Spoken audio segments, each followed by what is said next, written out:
Also, it looks like a cop car, and the Albuquerque man who drove it claimed he was a cop. But last night, he made a major mistake.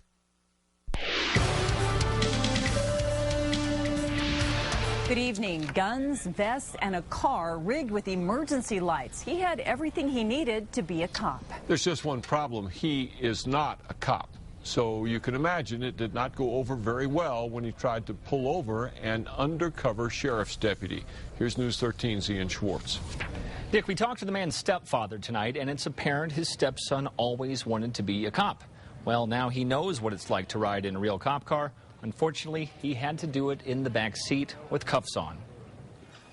This is what's left of the fake patrol car after deputies stripped it. He made us believe that he was a police and had his lights flashing often in the front of the house. Deputies say 35-year-old Orlando Jaramillo had it customized, running up a tab of more than $20,000 with a local company that outfits real cop cars by fooling them into believing he was with the sheriff's department. When Jaramillo didn't pay up, the owner called BCSO and found out that Jaramillo was a phony. His first big mistake, he used his real name and his real address. Deputies started watching Jaramillo, even watched him turn his police lights on so he could speed past traffic and through a red light.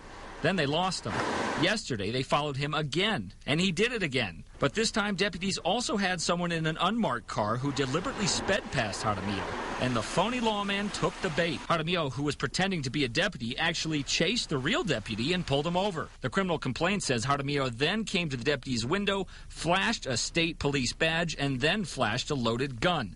Jaramillo's neighbors say they're not surprised. And tried to be like the hero in the neighborhood whenever there was chaos or someone breaking into a car. He tried to play it off like he had everything under control.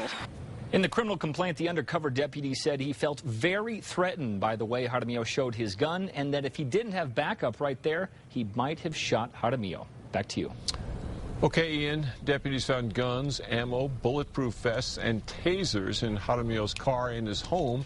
He is still behind bars tonight, charged with fraud, false imprisonment, and aggravated assault with a deadly weapon.